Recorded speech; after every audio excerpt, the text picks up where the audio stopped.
सरदार साहब, सवाल ये है, BYC बलूचिस्तान यकजहती कमेटी आज क्यों BLA के सपोर्ट पर है? क्योंकि कहा यह जा रहा है कि जी अगर BLA को आप लोग एक दहशतगर्द ऑर्गेनाइजेशन समझते और मानते हैं तो फिर अगर BYC इसको सपोर्ट कर रही है तो वो क्या है? और सबसे बड़ा जो एक एतराज़ उठाया जा रहा है कि सरदार अख्तर मिंगल साहब जो पूरे पाकिस्तान को जानते हैं, जिनको सारी दुनिया जानती है, वो क्यों BYC की सपोर्ट के अंदर वहां पर धरना देकर बैठे हुए हैं? BYC को जो बेस सपोर्ट मिल रही है वो सरदार साहब के वहां बैठने से मिल रही है। देखिए, BYC की अपना उनका ढांचा है, उनके अपने फैसले हैं और मैं ना उनके फैसलों की जो है तायीद कर सकता हूँ, नहीं उनका मैं वकील हो सकता हूँ। हमारा अपने इरादे हैं। लेकिन हमने जो धरना दिया है वो पर्टिकुलर, मैंने ये नहीं कहा कि BYC के जितने भी लोग हैं उनको छोड़ा जाए। हमने सिर्फ और सिर्फ वो डिमांड रखी कि उन खवातीन को छोड़ा जाए। अगर उन खवातीन को न छोड़ा जाए, अगर ये मुल्क डेमोक्रेटिक कंट्री है तो एहतजाज का तो हक हम सबको है। PTI की हुकूमत के खिलाफ JUI भी एहतजाज करती थी, धरना देती थी। बिल्कुल ऐसे था। मुस्लिम लीग और पीपल्स पार्टी ने लॉन्ग मार्च किया। अगर ये वही पाकिस्तान है तो, और बलूचिस्तान पाकिस्तान का अगर हिस्सा है तो क्या ये हक हमें हासिल नहीं है कि हम भी जाके एहतजाज करें? बिल्कुल सही। अगर हमें ये हक नहीं है तो फिर उनको ये हक क्यों हासिल था? वो तो इक़्तिदार के लिए कर रहे थे, वो तो रिजीम की तब्दीली के लिए कर रहे थे। हम ना कॉन्स्टिट्यूशनल अमेंडमेंट की हमने डिमांड की है।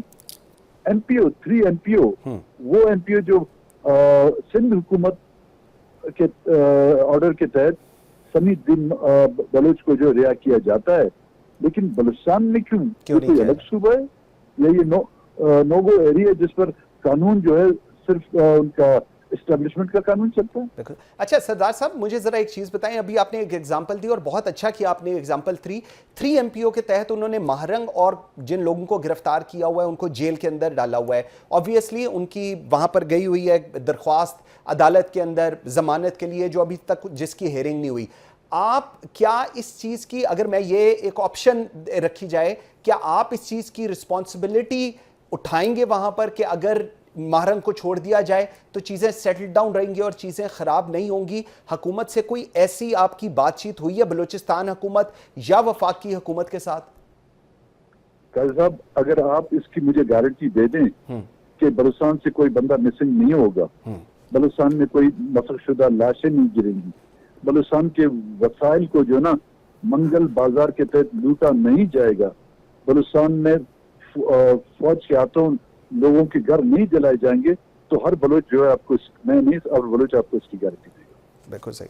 दूसरा मुझे बताइएगा, अब मुलाकात हो रही है, लाहौर के अंदर मुलाकात हुई अब्दुल मालिक बलोच साहब की नवाज शरीफ साहब से, और कहा यह जा रहा है, मेरे ख्याल में अयाज सादिक साहब स्पीकर कौमी असम्बली का आपसे रब्ता भी हुआ, आपने उनको भी अपने खदशात से आगाह किया और कहा प्राइम मिनिस्टर से बात करें। ज़रा इसको स्टेप बाय स्टेप चलते हैं। प्राइम मिनिस्टर की तरफ से या वफाक की तरफ से कोई आपसे रब्ता हुआ या कोई चीज़ आगे चली है? जी नहीं जी, शुरू दिन में जब हमने धरना स्टार्ट किया था तो उस दौरान अयाज सादिक साहब ने हमसे रब्ता किया था कि जी मैं क्या कर सकता हूँ। तो मैंने उनसे कहा, आप लोगों ने पहले बहुत कुछ किया हमारे लिए, अब आपके हाथ में क्या आप कर सकेंगे? और ये जो कुछ आज हो रहा है ये आप लोगों की वो अंडरटेकर गवर्नमेंट थी, उसको लाए और उसकी बदौलत जो यहाँ पे नताइज आए और बलूचिस्तान के हालात खराब हुए, इस तमाम के जिम्मेदार आप ही लोग हैं। चाहे मियां नवाज शरीफ हैं, जिसको मैंने इलेक्शन से पहले लेटर लिखा था, और उस पर अमल दरामद अपनी जगह पर उसका जवाब तक देना गवारा नहीं किया। अभी भी जब डॉक्टर मालिक साहब ने उनसे मीटिंग की है, अब मुझे ये मालूम नहीं डॉक्टर साहब मालिक ने उनको बलूचिस्तान का मसला समझाने की कोशिश की है। जो मियां साहब जो 1985 से जो है इस मुल्क के में जो है आला ओहदों पे फायज हैं, वो वजीर खजाना भी रहे हैं, वजीर आला भी रहे हैं, वजीर आज़म रहे हैं। जी हाँ, जब अभी तक अगर उनको बलूचिस्तान का मसला समझ में नहीं आ रहा तो डॉक्टर मालिक उनको कैसे समझाएंगे? मुझे खुद इस पर हैरान है। डॉक्टर मालिक, नवाज शरीफ साहब, sir let me be very honest, दिल बड़ा दुखता है जो कुछ हो रहा है बलूचिस्तान में। अगर पंजाब से या नवाज शरीफ साहब ने इशू को एड्रेस करना है तो द हाई टाइम इज़ कि नवाज शरीफ साहब खुद बलूचिस्तान जाएं, या शहबाज शरीफ साहब इस्लामाबाद से उठ के कोयटा आएँ और आपके पास आके चीज़ों को एड्रेस करें। अब्दुल मालिक साहब, डॉक्टर अब्दुल मालिक क्या रोल अदा कर सकते हैं इस सारी सूरत हाल में?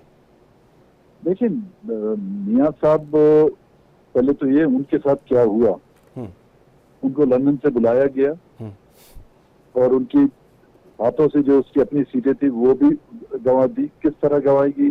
पीटीआई का इतना इन्फ्लुएंस था या मियां साहब पे उनको भरोसा नहीं था? मेरे ख्याल में दोनों चीजें, पीटीआई का अपना असर रसूख भी था और उन लोगों को मियां साहब पे भरोसा ही नहीं था। पहले तो मियां साहब जो है वो जो कॉन्फिडेंस जो शैटर हो गया है उनके एस्टेब्लिशमेंट के दरमियान, पहले उसको तो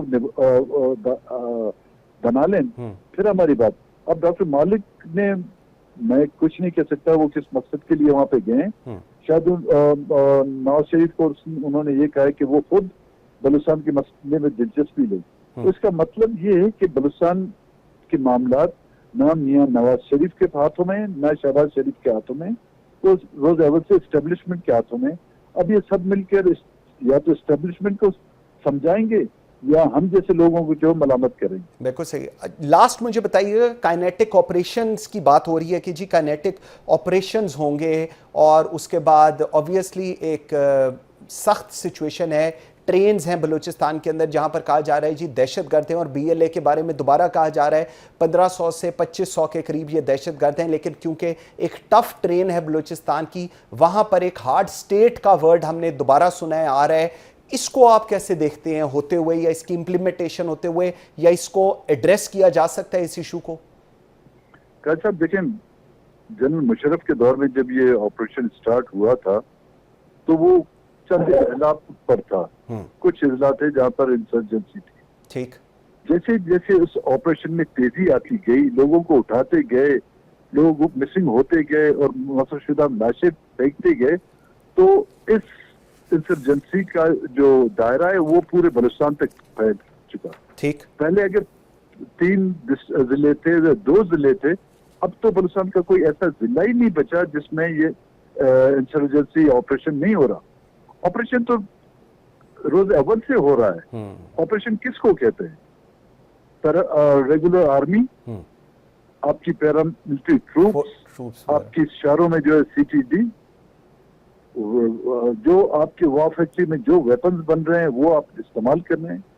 जेट एयरक्राफ्ट यूज हो रहे हैं, गनशिप हेलीकॉप्टर यूज हो रहे हैं, चाइना के दिए हुए ड्रोन इस्तेमाल किए जा रहे हैं। एक ही चीज बची हुई है, उसको इस्तेमाल करें, वो है जो 28 मई को उन्होंने जिसका तजुर्बा किया था चावी में, तजुर्बा भी बलूचिस्तान में किया था एटम बम का, अब उसी को इस्तेमाल करें और वो भी उनकी हसरत पूरी हो जाएगी। बिल्कुल सही। बलोच सरदार, और हम देख रहे थे एक बड़ा मुश्किल सवाल है, मैं आप क्योंकि उसको आई एम श्योर आप इसको उसी तरह जवाब दे पाएंगे। आपको याद होगा आज से 20 साल पहले नवाब अख्तर बुगटी साहब के साथ कहा गया था सरदारों ने और वहाँ के कि जी अगर एक गोली चलेगी तो हम साथ आएंगे और हम साथ खड़े होंगे। आज आप जब यहाँ पर हैं, आप जिन रिश्तों से आए, मैं उन सरदारों का नाम नहीं लूँगा, वो शायद आज सरदार उस तरह आपकी सपोर्ट पे नहीं है, लेकिन आप बीवाईसी की सपोर्ट पे 13-14 दिनों से बैठे हुए हैं। सूरत हाल कंट्रोल में रहेगी? चीज़ें आगे चलेंगी? कोई निगोशिएशंस हो सकती हैं? कोई डायलॉग होगा? या सिचुएशन आपको लगता है कि नहीं, ठीक नहीं होने लगी?